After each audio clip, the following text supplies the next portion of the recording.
Hello everyone, welcome to CIS101. This is a makeup that we have for the class that we were going to have on the 11th of September. So this is going to be the makeup. Now, as I said before, when we started class together, every once in a while we're going to have a virtual class like this, again, as either a makeup or sometimes like right around midterm or finals week when you might need that time, that hard time on Tuesday to study for another course. We're going to slip in a virtual one as well. Now, the virtual courses, again, aren't really happening in real time, but they are original to us. This isn't something warmed over that I'm using from something else. It is really our class, and it's exactly what would be presented if we were doing class together. Now, again, I'm available anytime, as always, for questions. Text friendly. We can Skype, we can WebEx, we can meet in the office, wherever you want to do. Call me, and we will go over whatever your question or your concerns might be. So anyway, what I want to do here is we're going to continue a little bit with SQL and kind of go into more of the database portion of this class. Remember, we're kind of divided into segments. We have databases, we have programming, we have networking, and like cloud computing. And we kind of skip a lot of the theory stuff, you know, like the history and all of that, although we are going to kind of sprinkle that in there when we talk about network and machine architecture. So we're going to continue with Oracle Apex, and we're going to be writing some more database scripts. So I want us to be familiar with SQL. As I mentioned to you guys, again, I'm going to say this probably more than once, and is one of the skills I want you to glean from this course is I want you to glean SQL. Like I mentioned, no matter where you're going to be going in IT, most places, if you're going in the networking, you're probably not going to use SQL that much. But if you go into programming, if you go into cloud computing, if you go in to databases and any kind of like architecture, programmer, analyst kind of a role, you're going to use a lot of SQL. So it's a skill worth learning. It's something that we're just not doing here for funsies. It's something that, you know, I'm trying to give you some building blocks to kind of take with you when you continue in other courses at a higher level. And certainly if you transfer into a school that's as a computer science major or as a computer information systems major or information technology or anything like that, you're going to have some SQL skills. It's kind of like, you know, when you transfer into school, you need basic things. That's going to be one of the things that you need in CIS. So we're going to do a couple things here. We're going to go over all 4 SQL clauses. We're going to go over a select clause. We're going to go over an update clause. We're going to go over an insert clause and a delete clause. Probably not in that order. We're going to kind of mix it up a little bit and change it up and maybe surf a little bit between the clauses. So by the end of class today, I want you guys to be familiar with using Oracle Apex, which you already are, and familiar at least with those, at least have rudimentary skills in selecting, updating, deleting, and inserting. Now, if we could do that by the end of class, we're in good shape. And I should have a lab for you. And again, remember the labs are due on Sunday, so just keep an eye out for that. If you didn't get it, it's probably because I haven't mailed it yet. I'm kind of holding back on some of this because up until just very recently, there's been movement between people in classes, so I usually wait a couple weeks to let the dust settle so everyone is where they need to be and the rosters are all buttoned down. So anyway, if you could follow along, that would be great. You can do the exercises as I do them. You can pause the video. I would assume that you would maybe look at my example, then pause the video, and then try it yourself. And if you have any questions, please give me a call. But I will we'll get started. All right.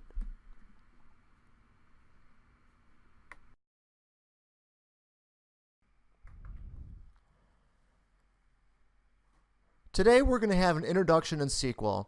Now, you're going to know SQL, or you're going to need to know SQL, because SQL is really the language that we either build databases in, or we manipulate databases, or get data in and out of databases.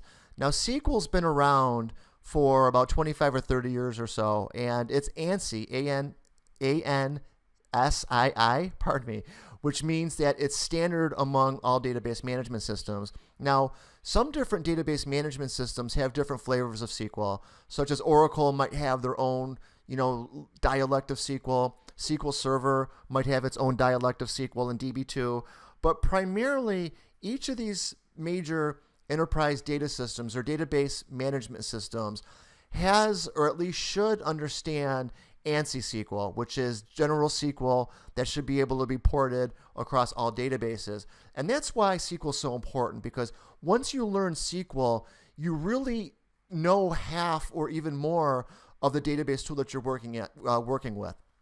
For example, if you're a SQL Server programmer, or if you're going to go into Oracle programming, ANSI SQL will go a long way to that end to actually master that database management system. So what we're going to do here for the remainder of this video is we're going to learn some basic SQL clauses, and we're going to be using Oracle Application Express. So what I did here is I brought up my workspace, which is CIS101 Henry Robert, and I'm going to log on with my user ID and my password. So you may want to do that as well. You could bring up Oracle Application Express and log on with your user ID and your password. So I'm going to do that now. You can also check this if you like, where it says remember workspace and username. You know what? I'm going to do that just for the heck of it, and then sign in. Now I have some pre-written data here for us. Now I have a simple table with a few rows in it. So we're going to be navigating and working within SQL Workshop right up here on the upper left hand side.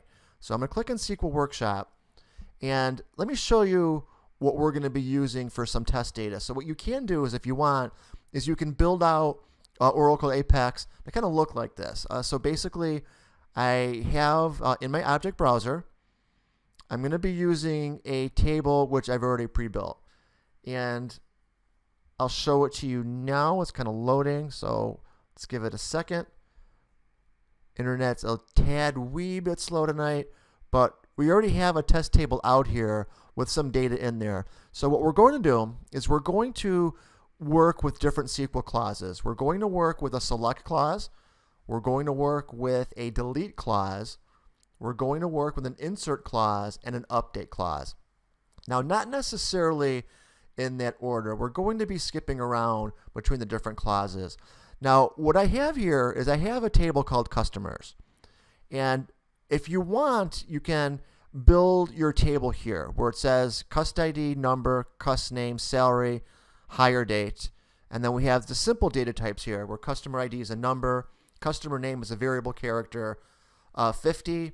We have salary as a number, and we have hire date as a date. Now, this is a very simple table. Now, it's not advanced. For those of you that know about tables, notice that we don't have any constraints on it. We don't have anything like a primary key, a foreign key, nothing like that. This is a very, very simple table. And let me show you the script that I used to build that table and put some data in it. So I'm going to navigate to SQL Workshop, and then down to where it says SQL Scripts.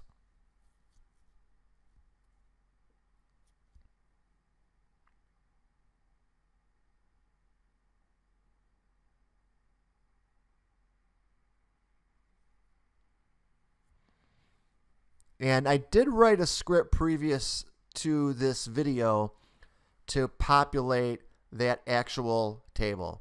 And we'll give the internet a little bit of time. Like I said, it's a wee bit slow. So what you can do is, if you want to try these examples, is you can either get the script from me, send me an email, and I'll be glad to give you the script. Or what you can do is just you can type it in yourself. Now, this is a very, very, very simple script. And I know it's a little bit small here, but I can make this a little bit bigger. Again, if to do that, you do with that Control+. If you want to make this a little bit bigger, I'll make that slightly bigger. There we go. So I have a script here. Let me edit the script. And it's a very simple script. And that script, basically what it does is it drops the table.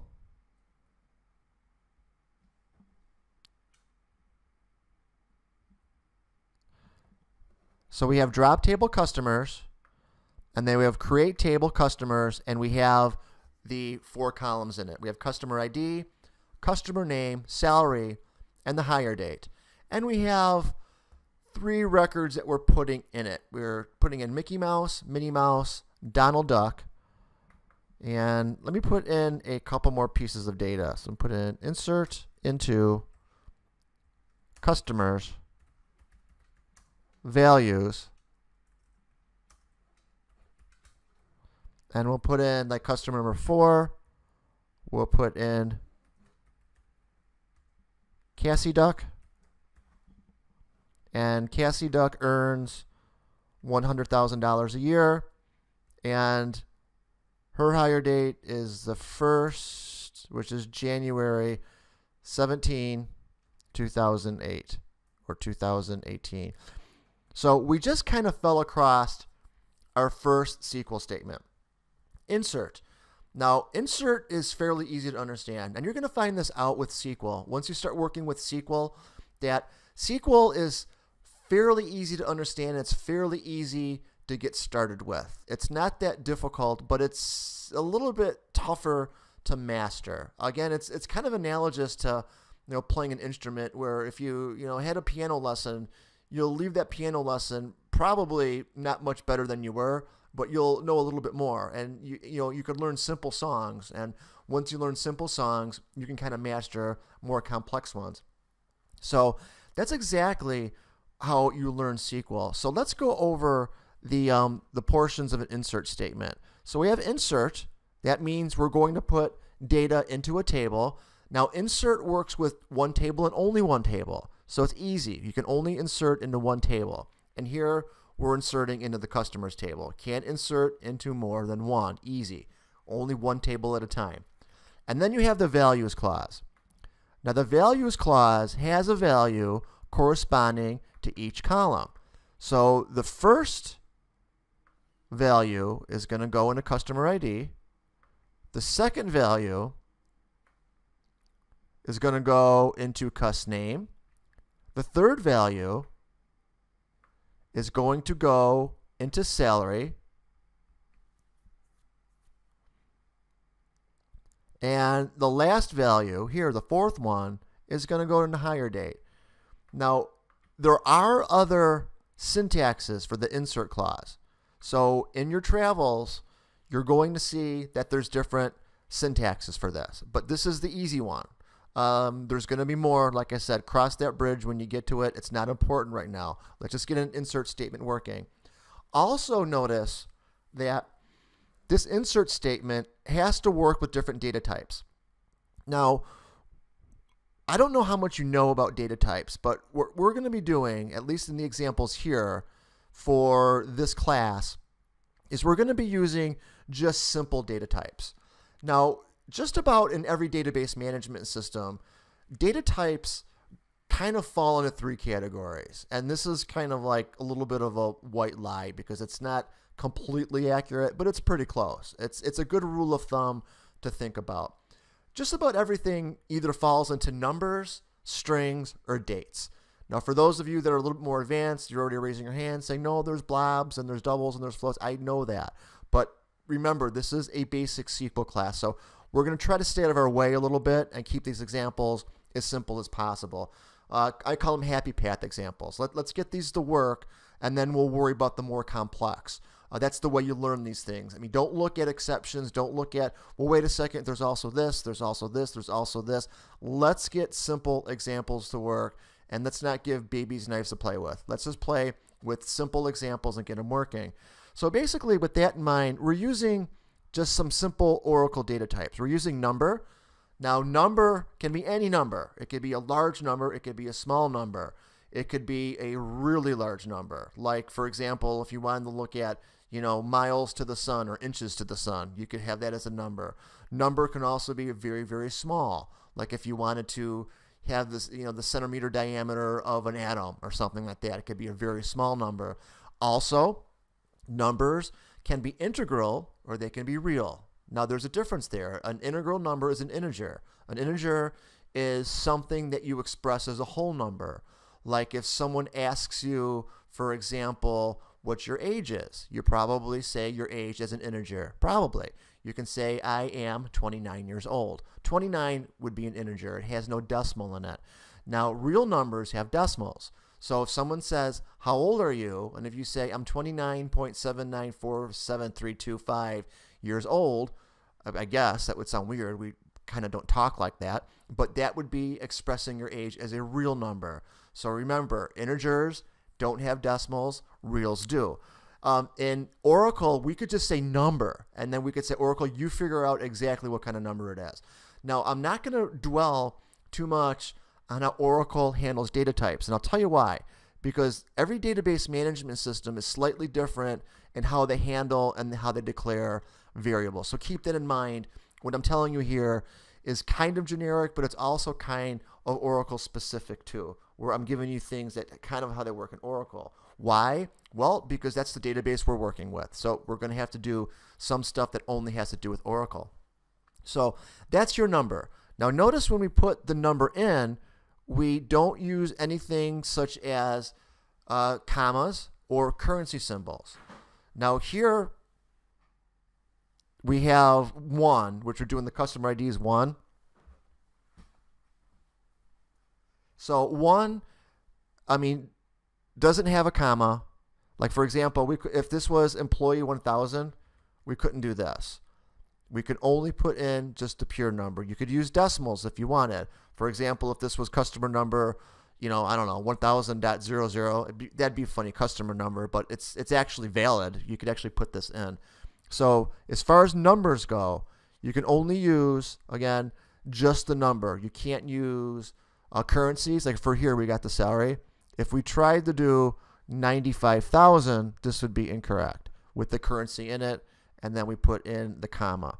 Notice that the highlighting changes as well, because in Apex, when we specify a number, we're specifying the it kind of shows up in green. If it's invalid like this with the currency symbol, most likely it'll just kind of change colors. Basically, Oracle Apex saying I don't know what that is. So numbers are there. We went over numbers. Now let's talk about varchar or varchar, depending on your dialect. I say varchar, but some people say varchar. That's fine. Rhymes with Care Bear, right? So here what we're doing is, let me talk about a little bit. Let me take one step back here. Way back in the day, there used to be a data type, and there still is. It's called varchar, not with the 2 in it. It was just varchar.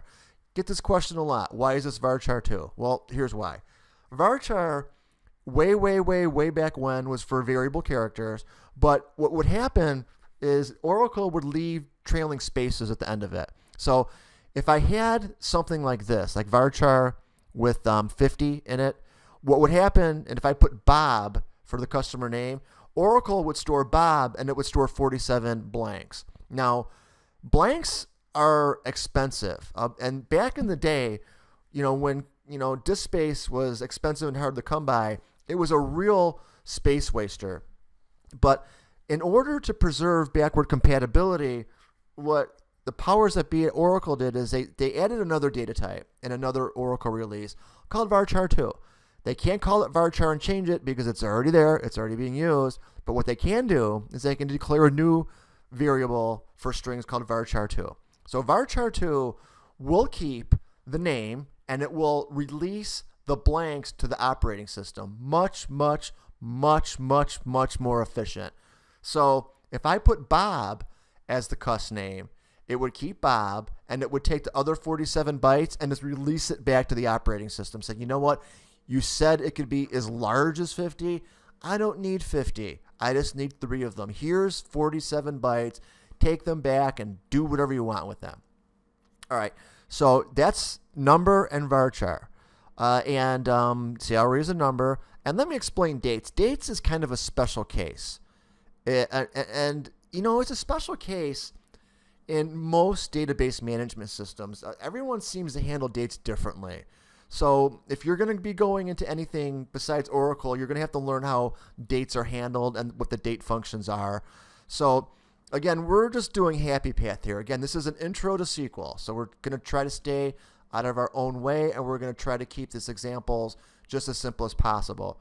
Now for the higher date, we have a date data type. Now more on dates a little bit down the road.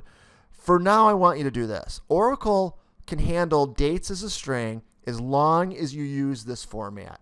It's called the default date format. If you want to see all of them, go to Google. Google's your friend. And Google Oracle default date format, and it'll show you more about that and kind of talk about the default formats. So if you use an Oracle default date format, which I suggest you do to start with, what will happen is Oracle will take this string, and again, it's a string because it's denoted by a single quote.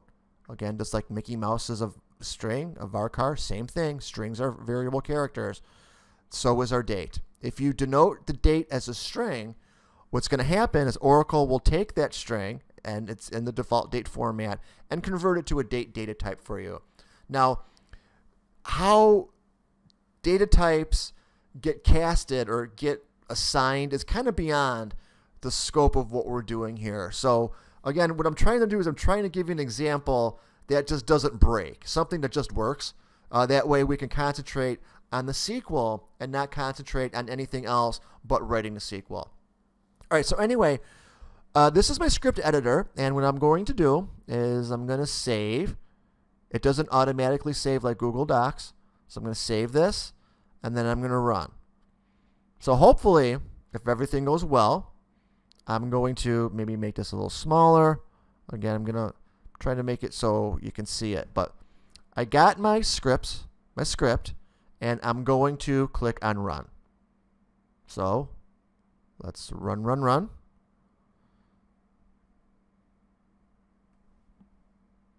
And it's going to ask me, are you sure I want to run the script? I wonder what's running this. It's wherever it's running it, it's 1:30 a.m. It's not 1:30 a.m. It's actually 8:32 here. All right, let me run this.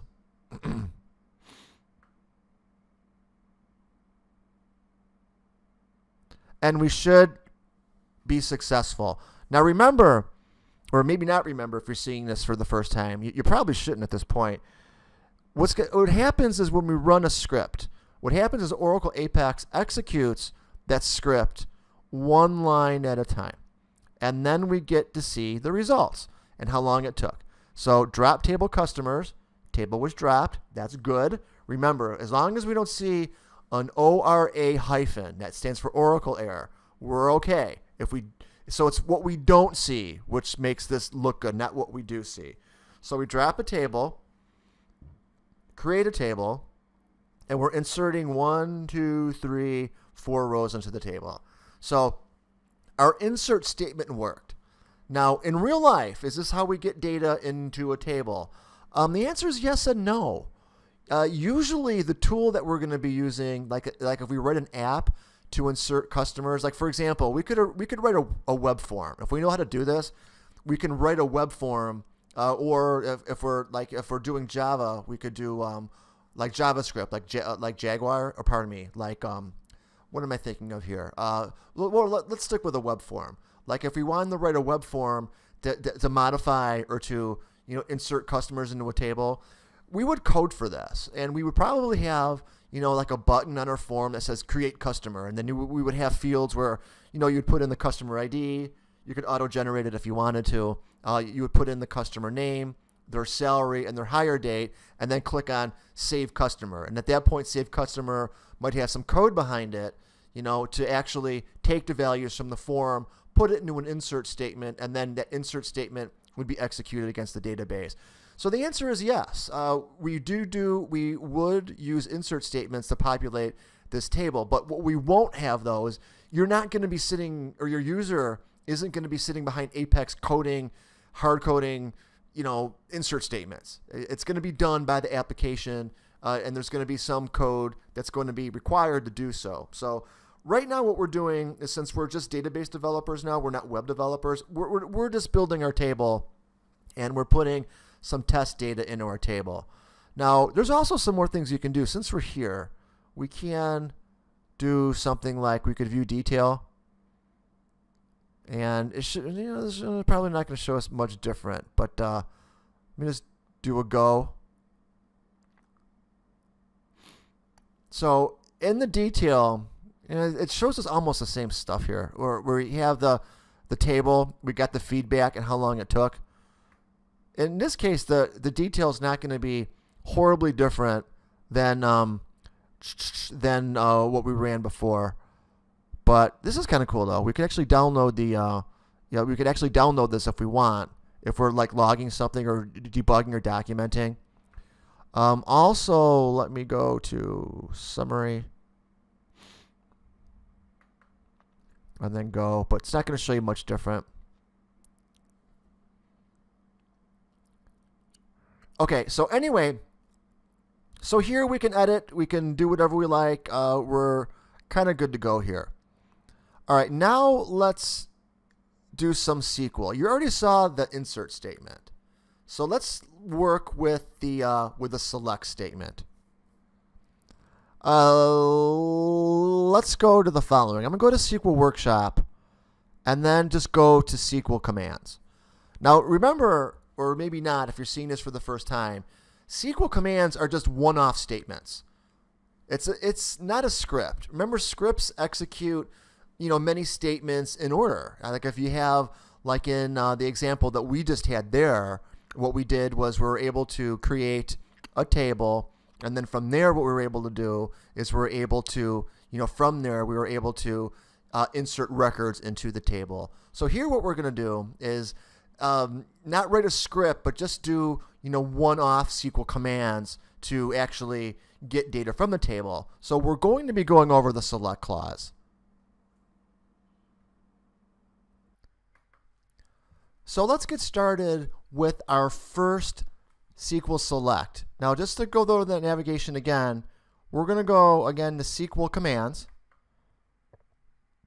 And from here, we're going to be able to type in specific one-off SQL commands. That could actually be DML as well, DDL and DML. A little bit more about that later. Let me make this a little bit larger. And let's go over the select statement. I'm going to type in select star from customers.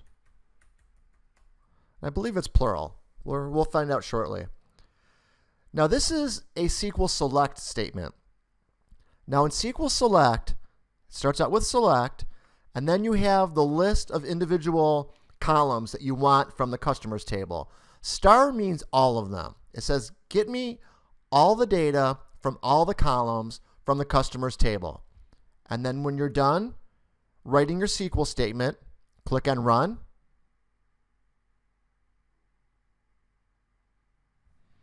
And you get to see what's called your results set below. Now I'm going to kind of go back and forth between making this a little bit larger and smaller. And I'm going to kind of pull this up a little bit. Looks like I accidentally put a little dash in there. So this is the results. Now this is important because what gets returned from a SQL select clause is called your results set. So here it's called results, but I'm going to be using the term result set. Your result set is the list of data and the columns that come back from your SQL select. Now, if I just wanted to see, for example, the customer name and the salary, I can just put it in here like where I can say select star, and rather than star, I can say cust name, comma, salary from customers. So everything between the select and the from is a list of columns that I want to get from the customers. Now here what we're doing again is we're just getting it from one table. You can have a select from multiple tables. We don't have multiple tables yet. We'll do that when we do some intermediate SQL. Remember, the title for this guy is Introduction to SQL. But if I click on Run, I'm going to get, I got invalid SQL statement. This is important. I didn't expect to see this. But when you get an error, I've alluded to it a few times in this video, you're going to get an aura and a number, invalid SQL statement.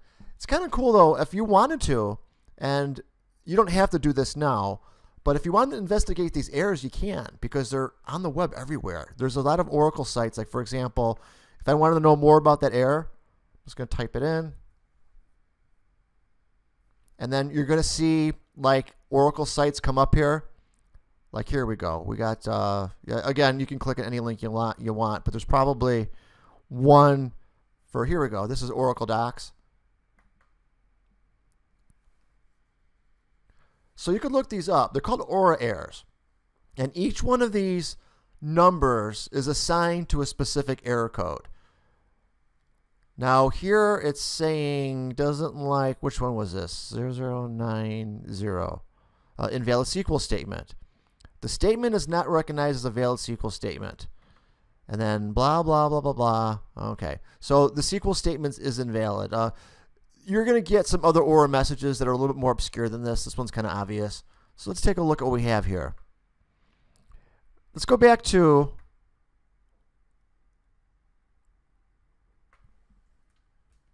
select star. Always go back to a point where it ran.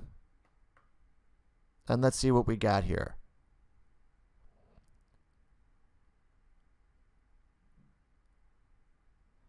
And it looks okay. Let's see. Let's just try this one at a time. Let's do select. Whoops.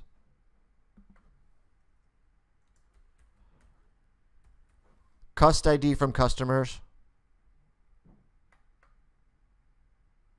That looks good.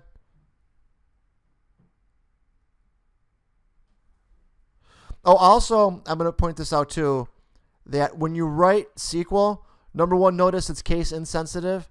It can be upper or lower. However, it's usually a convention that you put in the SQL statements, like for example, select and from. You put that in uppercase. So we're going to do that. And also, when you have multiple columns, you denote them by a comma.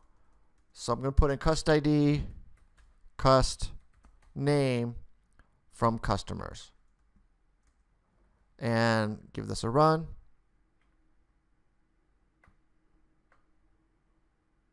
There we go. I don't know what was the problem before. But anyway, this looks like it works just fine. Now again, notice it's also white space insensitive, meaning that you can, make your SQL statement look like, make it visually appealing. But just out of curiosity, I'm just going to go back to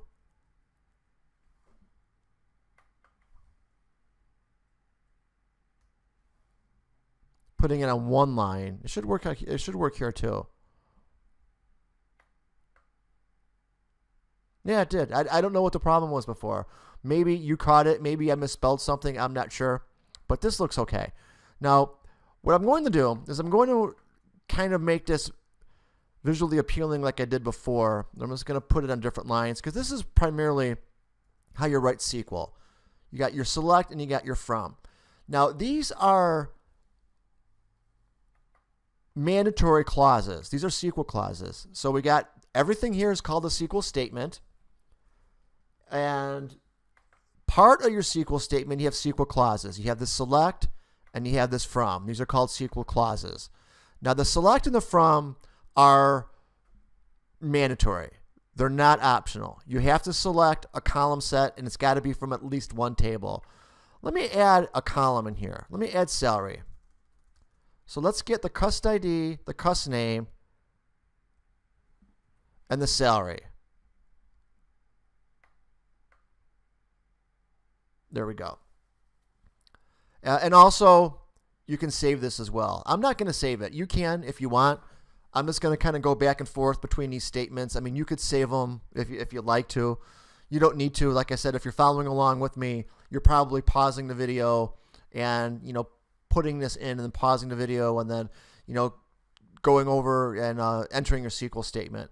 So anyway, I got select cust ID, cust name, salary from customers. Now, let me show you an optional clause here, the where clause. The where clause is optional, and what it will do is it'll filter. I don't like using that term because filter can mean a different thing when we talk about SQL, but it will filter what your result set actually looks like when it gets returned to you. For example, we have here, how about this? We could say salary is greater than 90,000. So the where clause, everything after that, has to evaluate to a true or a false. Let me make this a little bit larger, just so you can see the select.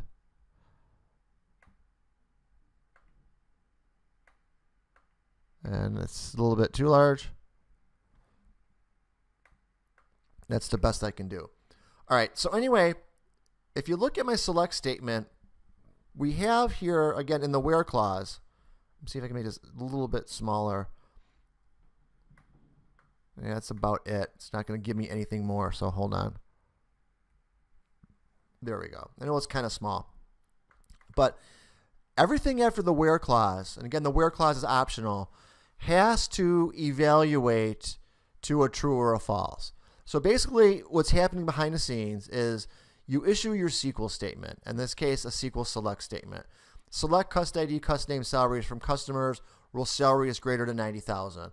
So what happens is Oracle and Apex will look row by row, and it'll look at the salary column, and either salary is greater than 90,000 is either true or it is false. If it is true, it's going to be included in your result set. If it is false, it is not. Now, the where clause, again, is really handy for filtering or limiting what records are included in your result set. Like in this case, we're not interested in all of our customers. We're just interested in all of our customers that have a salary greater than 90,000. Now, your where clause can also have ands or ors. Like I could say, and, how about this? Salary is less than 100,000. Now, the ands and the ors for the where work the same as they do in algebra. If you remember algebra from high school, and I don't remember algebra from high school, all I remember is it was after gym and the book was blue. That's all I remember from algebra. But anyway, you could use the same order of operations with the ands and the ors. You know, ands are usually evaluated pardon me, before the ors.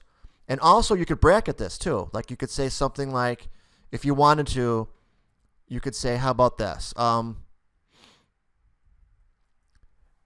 If this made sense, you could say, evaluate this first, where you could say the salary is greater than 90,000 and less than 100,000. I could put an or, and I'll put in cust name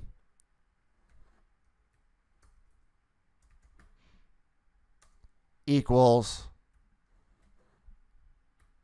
Don Duck. I don't even know if I have a Don Duck in there, but I'll still illustrate this example. So your where clause can have ands or ors, and the ands and the ors and the open and the closed paren are evaluated the same as your algebraic operators. So think about algebra in high school and how you would open and close parens. Like for example, this would be evaluated before anything, and then everything else is evaluated afterward. So your where statement or your where clause can get to be pretty complicated. And it's meant to be complicated. It's not, there's nothing wrong with having a complex where clause. You're going to have situations, though, later in SQL. Not now, because right now you're just learning it. All of you here are just into SQL for a few hours, where there's going to be some performance problems, and you might have to look from a performance perspective how you build your where. Because when you build your where, you're adding more work to the database. The database has to do a lot more evaluation of your result set. So when you add your where, the more complex your where clause is, the slower your SQL will go. Now, here it's not that much of an issue, because in our SQL statement, we only have 5 records, but we could have 5 million or 5 billion. So the way you build your where, just keep in mind in the back of your head, may be a little bit more, you may have to be a little bit more careful.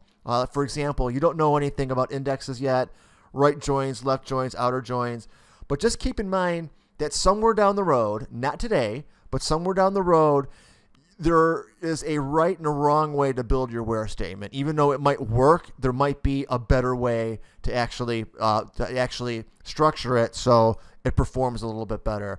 And you'll cover that again when you're in the intermediate SQL and you know a little bit more about indexing, a little bit more about binary sorts as opposed to, or pardon me, binary sorts.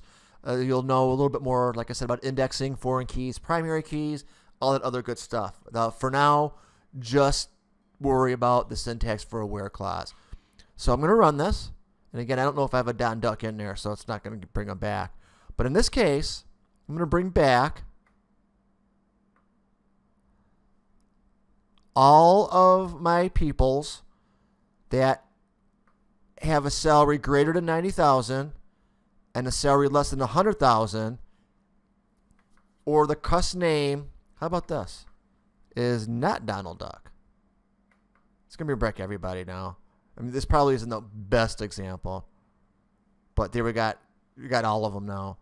Let me show you what I did there. Now, as far as these symbols here, I mean, we could use greater than, we could use less than, we can use equals, we could use not equals, like for example this.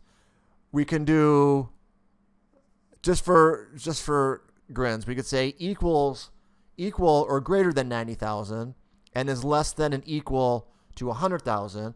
And again, you can use any of your algebraic operators. Get your algebra book out. Like I said, the only thing I remember about high school algebra was it was after gym and the book was blue. That's going to be your imaginary extra credit point to see if you watch this video, because what I'm going to do is next week is I'm going to say, what color was my algebra book? And then you're going to say, I watched a video, Bob, and your algebra book was blue. I suppose you got probably a good shot at guessing that, though. I'm just trying to lighten things up a little bit here. All right, anyway, so that's our where clause. Now, we're not going to go over joining more than one table here. Although your select statement can get data from more than one table. We're going to cover that, again, a little bit later in intermediate SQL. Just for now, I want you to play with a regular SQL statement like we're doing here. Now, what I want you to do now is I want you to try kind of something on your own. Let me see what I can do here. Let's see. Let's do one more thing. Let's work with some string functions. Like for example, we got the numeric ones. I mean, you got greater than, you got equal to and greater than, you got like less than or equal to. You get that. You get that. Let's work with some string functions. Like for example, how about we want to get everyone where the name is Mickey Mouse. I think I spelled, no, how about this? Where, and we'll put in cuss name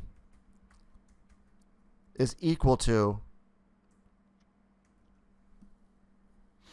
and we'll say Minnie Mouse.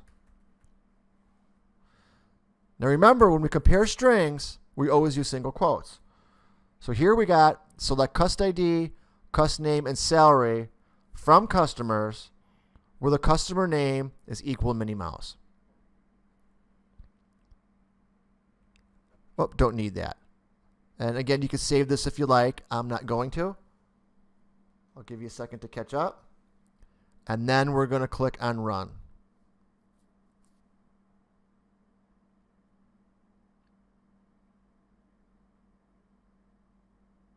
And, whoop, we don't got Minnie Mouse here. Let's see what the deal is here. Ooh, so, oh, here we go. So you got this extra equals. Get rid of that. Let's try it again. Where cuss name equals Minnie Mouse.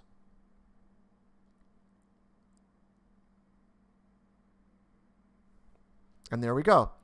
Now, let me show you some other ones. You have equals, and you're like, okay, Bob, I got that.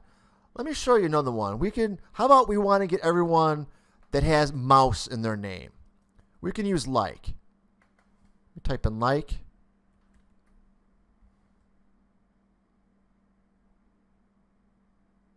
And I'm going to put in a %sign and a %sign. What this is saying is we're going to find everyone that has, and again, this %sign here just means any characters and any characters. So basically what this is saying is it's going to look for the string mouse in customer name anywhere. Anywhere where we see mouse, it's going to look for it. Click on run. I think I got one small little minor mistake here, but no, I'm good. Okay, so we got Mickey Mouse, or Mickey, Mickey Mouse and Minnie Mouse. Now, if I wanted something that just started with mouse, I would do something like this. Find me everything that starts with mouse and then has any characters afterwards. I shouldn't have any, but I'm going to run this anyway. No data found. How about everything that ends with mouse? So I would look for any characters and ends with mouse with no characters after it. Now I should find two of them, right? I should find Mickey Mouse and Minnie Mouse. And I do. There we go. Mickey Mouse and Minnie Mouse. So that's what like works like. So you know what equals is, you know what like is, and then you worked with numbers. You know it's either greater than, it's less than, it's greater than or equal to, less than or equal to, or not equal to. So those are the ways that you compare numbers.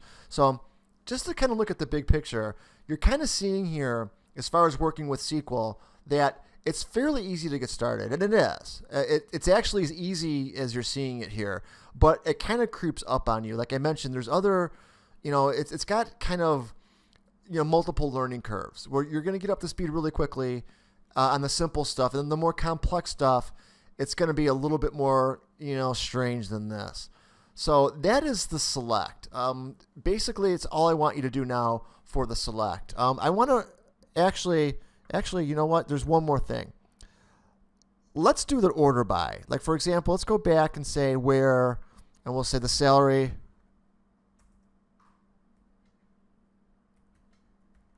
is less than 100,000.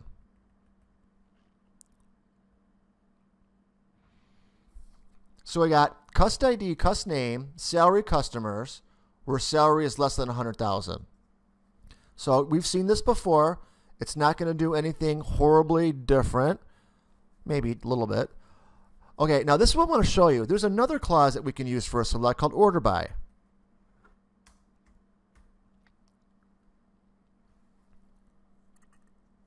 Now in order by, we specify the column that we want to order on. Like if we want to order on the salary column, we can.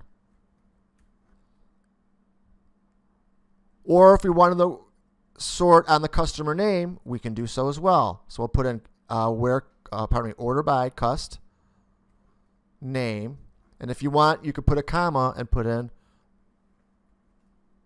different columns. Now this is not really going to produce really fruitful results, because once we order by the customer name, it's going to be sorted because the salaries are going to be different anyway. But just to illustrate how that would work, if you want to sort on more than one column, you can. In this case, let's just sort on one. Order by salary.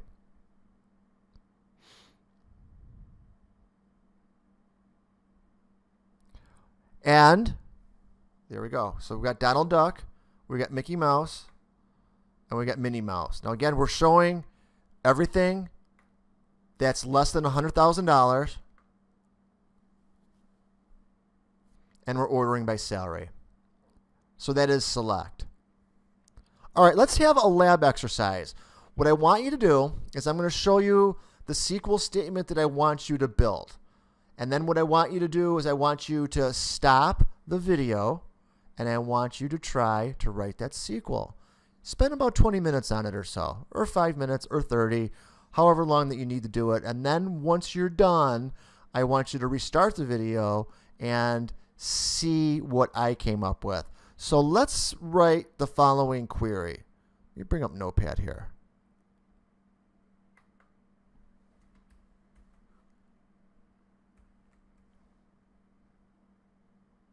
That's what I want you to do.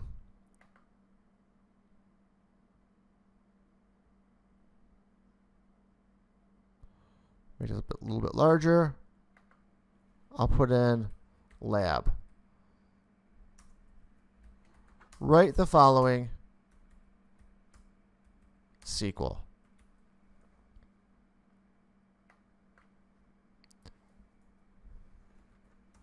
I'll put in show me all columns for the customers table.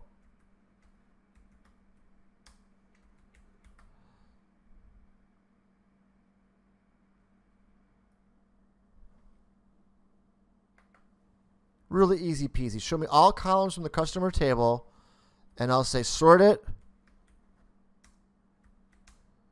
on the day, date they were hired. This should just take you a few minutes, but what I want you to do is I want you to, number one, look at the lab and know what's being asked of you. Then I want you to turn off the video. I want you to write the SQL, get it working, and then once it's working, I want you to restart the video. All right, good luck.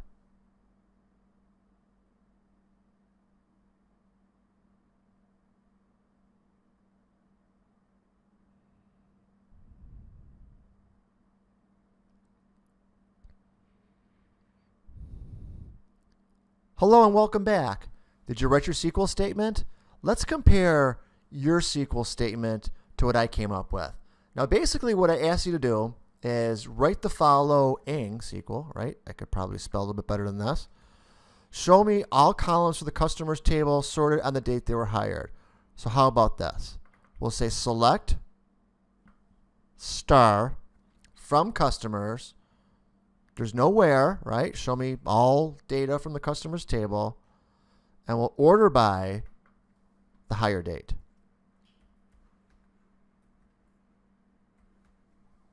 And let me run. There we go. So we got Mickey Mouse was first, then Minnie Mouse was hired, then Donald Duck was hired, and then Cassie Duck was hired. So Cassie Duck was hired on the 17th of January, and again, you can see how this was sorted. So a very simple SQL statement. Now, we're almost about ready to wrap up SQL selects. Now, again, this is an introduction. We're going to have an intermediate coming up. I just want to get you comfortable writing SQL select. So just to review, as long as you can write a select statement to return either all columns or a list of columns from a table, put in a simple where clause for filtering criteria, and then doing an order by, you're good. That's all I really want from you guys for today. Now, does it get more complicated than this? Well, of course it does. But at least this way, you have some sort of inkling on how SQL selects work. So that's how SQL selects work for now. Now, what we're going to do at this point is we're going to go over an update clause where we're going to actually update records within our table.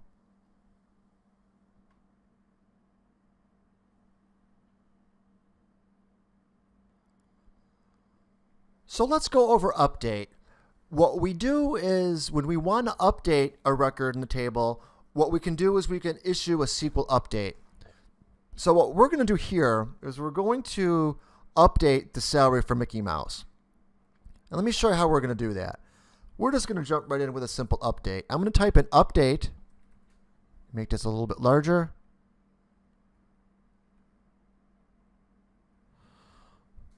How about this? Update, and then you put in the table name, customers, set, and then you put in what you want to change, like salary,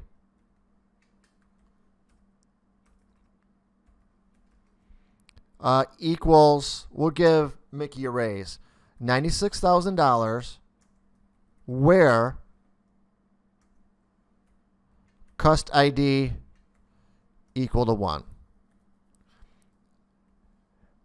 Now, you've learned about, hopefully, some of the other SQL clauses. Now, this is how update works. Update works with a few things. Now, again, just like any other clause, you can put this on multiple lines, which I'm going to, and I don't need that semicolon. So with update, we're allowed to update one table at a time. So here it's saying update the customers table, set the salary equal to $96,000, where the customer ID equals 1.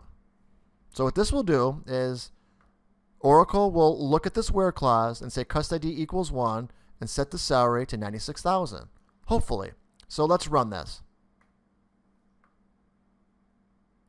You should get one row updated And to see that row, we could do a select. Let me show you how you can actually put a comment in here. Actually, you know what? I don't think you can. Hold on. We're just going to have to go back and forth. So we can go, like, for example, select. Notice it's not case sensitive. We'll put in star from customers.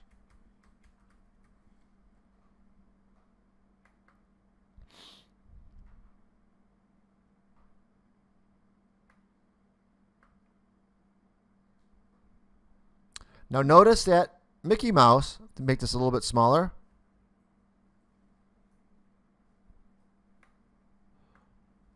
has a salary of $96,000 because our update worked. Now that's how update works. It works with, again, your set and a where clause. But it could also be pretty dangerous too. Because, for example, if I did something like this, update customers, set salary equal to 200,000.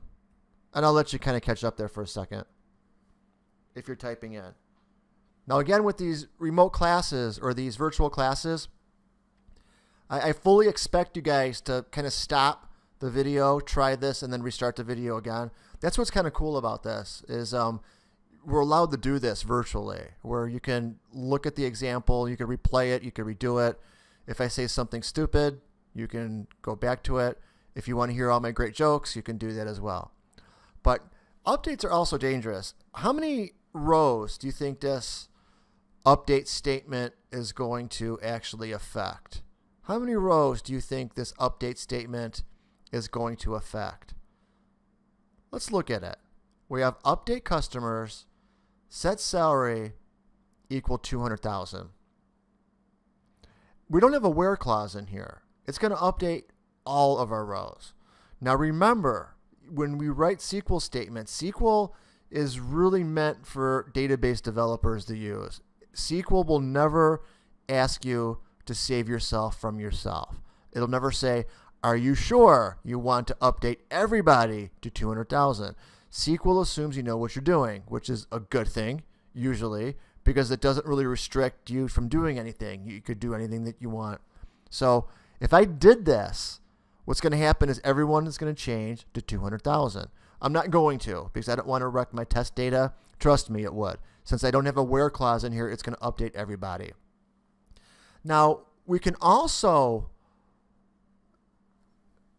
do things such as put in computed columns.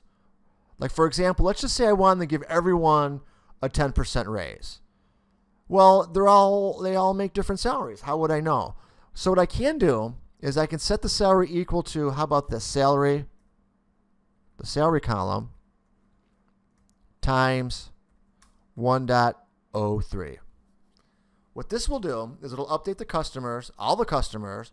It'll look at their current salary, multiply it by 1.03, effectively giving them a 3% raise. So what this will do is the salary will be, 3% more than what it is. This is what I'm going to run. And we get 4 rows updated. That's about right. And to see the updates, again, we're going to have to do a select. So let's do a select star from customers.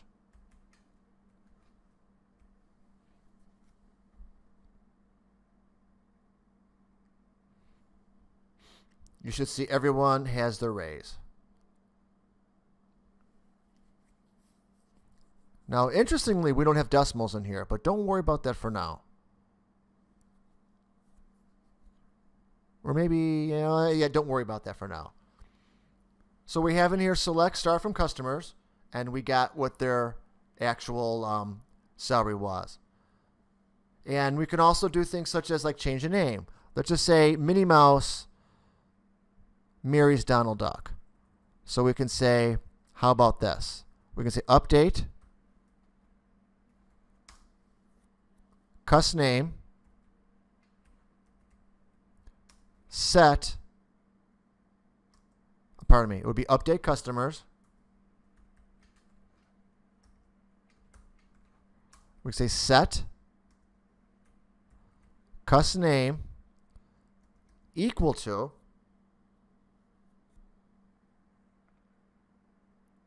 we will do equal to cust name equal to mini duck, and we'll say where cust ID is equal to 2.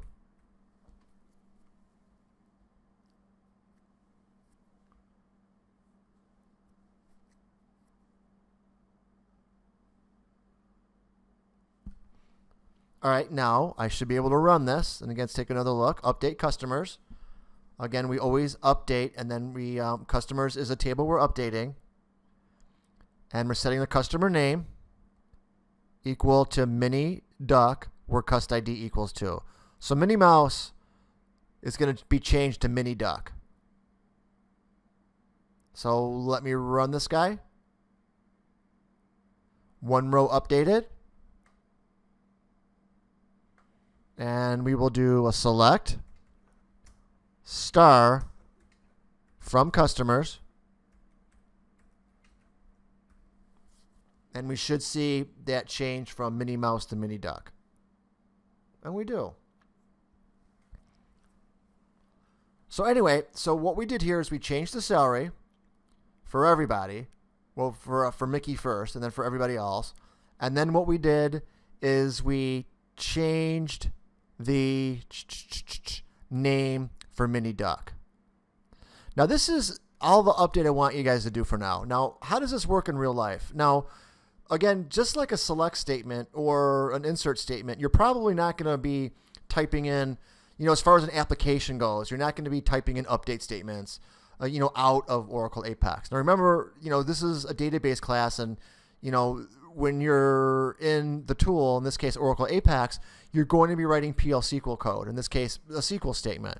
So while you're in here, you're going to be doing updates like I am here, just like testing your data, fixing your data, making some changes. But in real life, just like, we might have a web form, and that web form, you put in a cust ID, cust name, salary, and the hire date, and then there might be a button on that web form that says update customer. And when the user clicks on update customer, we'll get the updates, such as like the name change, and then programmatically issue an update statement. Now, there's a ton of way to do that, so don't worry too much about that.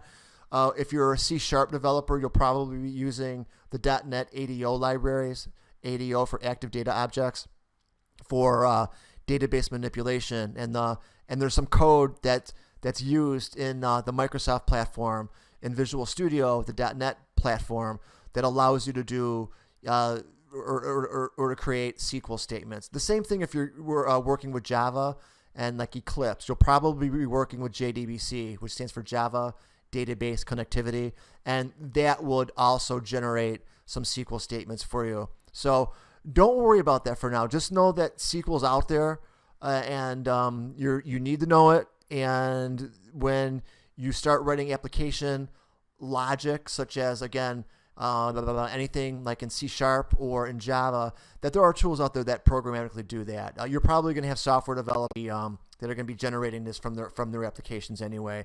A little bit beyond the scope of what we're doing. Just know that you're not going to be typing updates as far as the application goes. It's going to be handled programmatically. But as a SQL developer, you need to know this because you're going to be doing this, in the database itself. All right, I want you to do a lab.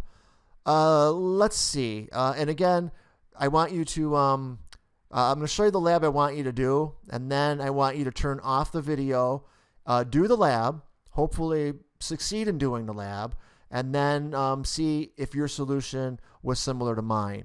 So how about we do the following? Let me go here. Let's see. I shouldn't open this, but I will. All right, write the following SQL. How about this? We will say update everyone that was hired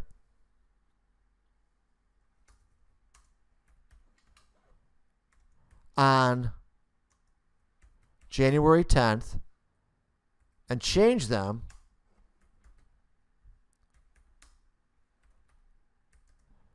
to a hire date of, I don't know, January 11th. Let's just say we have the following error in here. Let's just say that, January 10th is a Sunday. For example, I don't know if it's really a Sunday. It could be. Stranger things have happened. So that's an error. So what we need to do is our boss asked us to go into our customers database and say, you know what? Find everyone that supposedly was hired on January 10th and change them to January 11th, because we don't hire people on Sundays. Obviously, it's a mistake that someone put in the wrong date. So every time you find January 10th, I want you to change them to be hired on January 11th. Now, I want you to pause the video, hopefully turn it back on, but pause the video or turn it off, go take a break, get something cool to drink, get something to eat, go watch General Hospital, recharge your tablet, balance your checkbook. Does anyone balance checkbooks anymore? I really don't know. But I want you to build this SQL. It's an update SQL. I want you to give it a shot, and I want you to turn on the video when you're done. So good luck. We'll see you in a few.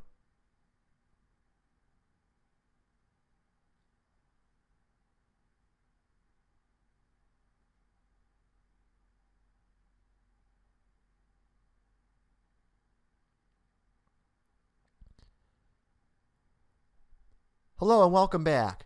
Did you write your SQL statement? Let's compare your SQL statement to something I came up with. So let's get restarted here. First of all, we have our customer list. Again, our results set's got 4 rows in it. We only have 4 employees, right? Big deal.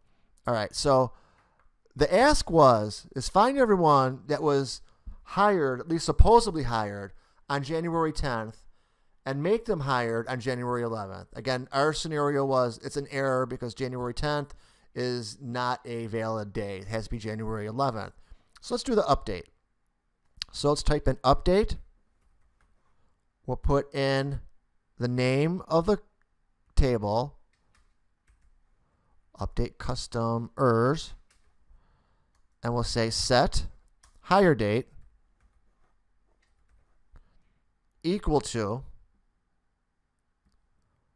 01. Ooh, you know what? We're going to have to use the default date format. So let's try this. We might get an error in here, but that's okay. If we get an error, we're going to punch our way out of it. So we'll set the hire date equal to January 11th, 2011, pardon me, 18. Can you believe it's 2018 already? I was promised flying cars. Where are the flying cars? It's 2018. And we'll say where hire date is equal to 01/10/2018. Update customers, set hire date equals 01 January 11th, 2018, where hire date equals January 10th. I might have an error in here. Let's give it a shot. Oh, no, I'm good. Okay, good. I was thinking my error might be I'm not using the default date format for the dates and the strings, but we're good. So we should be good here. So let me see if we updated one record. Oh, by the way, if you wanted to kind of like go through this, you could go like through the explain. The one that's probably the most interesting to you is history. If you wanted to, what you can do, again, we're in a little field trip here, is if you wanted to get any of these statements again and not like type it in, you can. Just go to history, look it up. Like for example, how about this? Select start from customers. There we go. So you can do that if you like. Just remember to go back to results. If you don't want to type it in, go to history.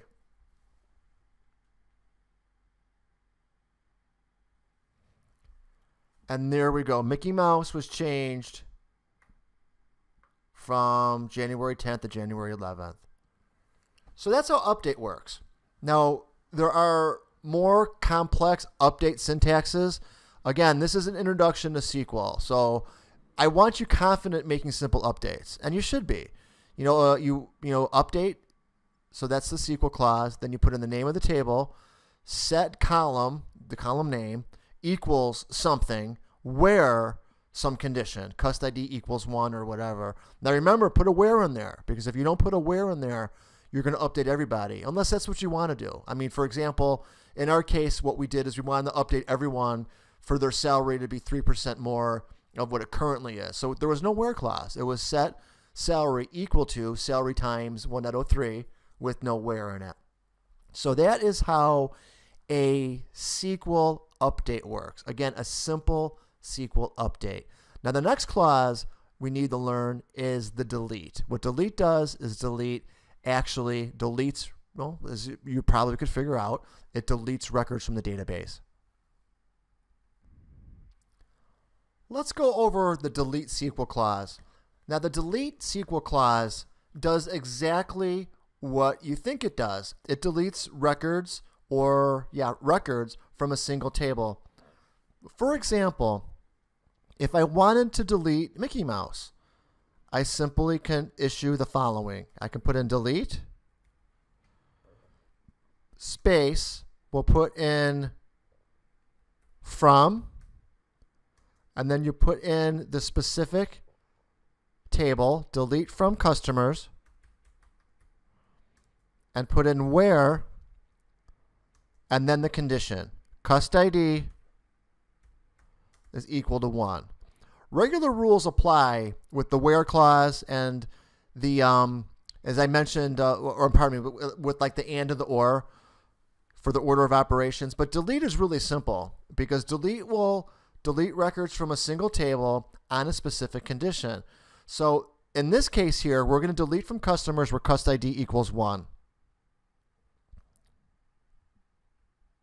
Make that a little bit larger. Very straightforward SQL. So I'm going to run the SQL. I should get one row deleted. And let me just go to history here.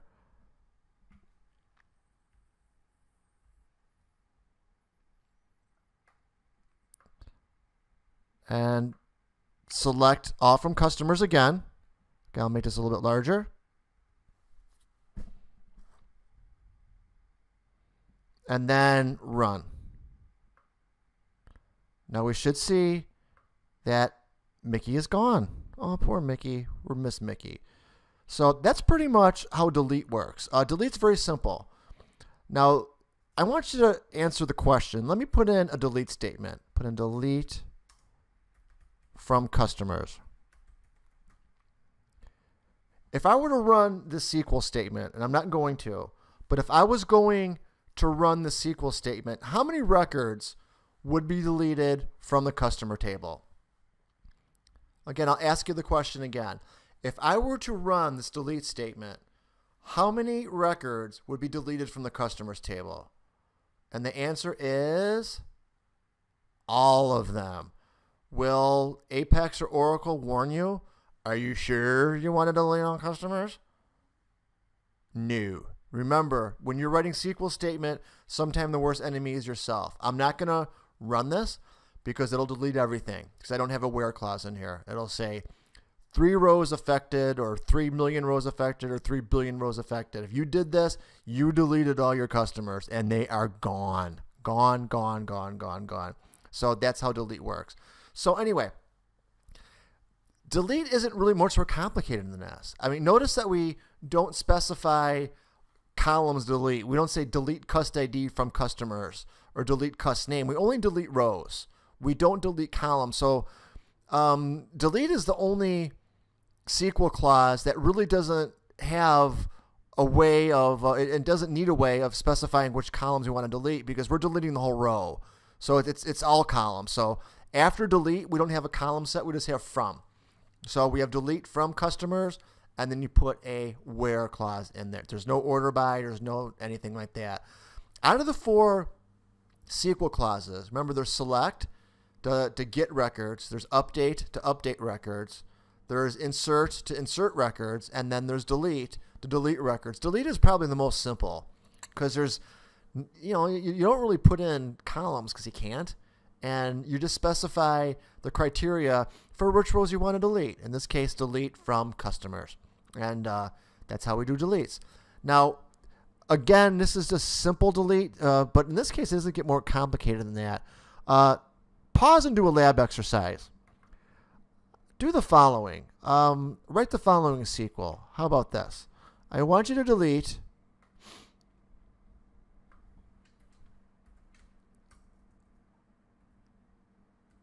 I'll put everyone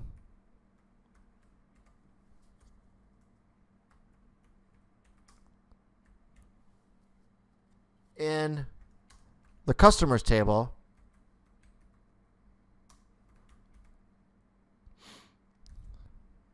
that earn that, how about this? Earn less than 60,000. Write the following SQL. Delete everyone in the customers table that earns, let me spell that right, that earns less than 60,000. So I want you to pause the video. I want you to write the SQL statement. And I want you to execute the SQL statement.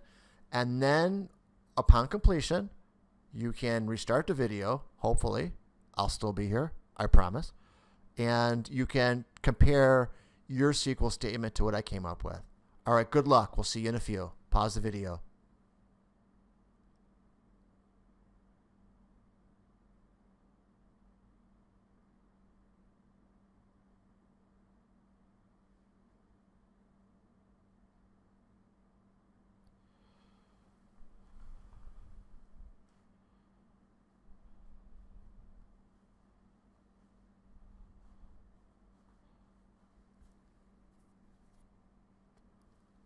Hello, welcome back. Did you write your SQL?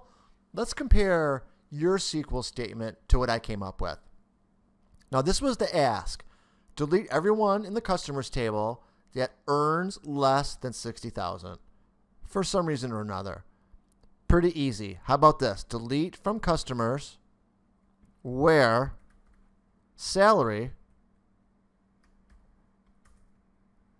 is less than, ooh, wait a second. Oh, there we go, 60,000. 60. Now look at my 60,000. Now remember, we can't use currency symbols such as commas or, in this case, dollar signs. So let me run this. I should get one record deleted. We should off Donald Duck. So let's click on run.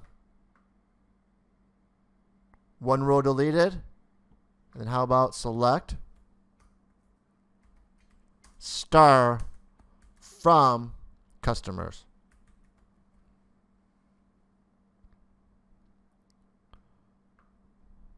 Click on run. And all we have now is Mini Duck and Cassie Duck. I deleted Mickey. Remember in the example I went over in the group lab? And then what you did is you just got rid of Donald because Donald makes less than 60,000. So that's how delete works. Like I said, delete, not too complicated. There's not a lot going on there. Just don't forget that if you don't have a where clause in a delete, it's going to get rid of everything and it's not going to warn you. So that's how delete works. So to sum it up, we have delete. Make sure that you have a where clause. Delete does not work with columns because it deletes entire rows. And delete will only delete records from one table at a time. In this case, the customers table. So that is how delete works.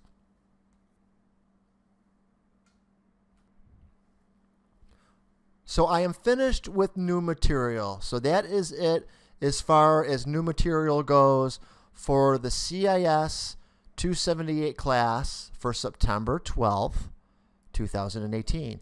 I hope you enjoyed this virtual class. Like I said, we're going to have kind of some more of these. I don't know the exact number between now and the end of our time together. I encourage your feedback on this. So far, the feedback's been positive. I don't expect you to watch this in real time. For example, you could watch a little bit of this over the weekend, maybe a little bit in the early part of next week. I probably should have said at the very beginning of the video because maybe you watched it all. But I intend this to be a way that we can kind of be in more than one place at one time. Like I said, where you could have other stuff that you may need to study for on a Thursday, and we can still get class in. And also, these virtual classes really lend themselves to generic stuff like this. Like this stuff that we went over today is kind of dry. There's really not a lot of questions that are pertaining to this. It's not that complicated. So it kind of lends itself to just putting it, if we have a virtual class, you can stop the video, you can, retry, you could, retry a sequel, you could pause, you could rewind, you can watch a little bit here, a little bit there, you can watch just a little bit at a time. And that's kind of the point. I mean, the point is it's meant to be flexible where you still have me live. I'm here. I mean, you could, like I said, call me. I answer the phone. I say hello. You can Skype me. I'll give you my Skype user ID and your homework assignment, and we could kind of take it from there. Now, I do have a lab assignment for you, but I'm going to let this soak a little bit and send your lab assignments separately. So you're going to get a link to this presentation. I want you to watch it, and then shortly after, you're going to get another email with the actual lab on it. But I want you to I'm going to stagger it like that because I got a feeling if I send the link for the class and the lab that, I got to protect you from yourself a little bit. You'll probably start digging into the lab, where I kind of want you to at least start watching a little bit of this video. So anyway, folks, thank you. I appreciate your time and attention. Enjoy the rest of your day, and we will see you soon. Bye-bye.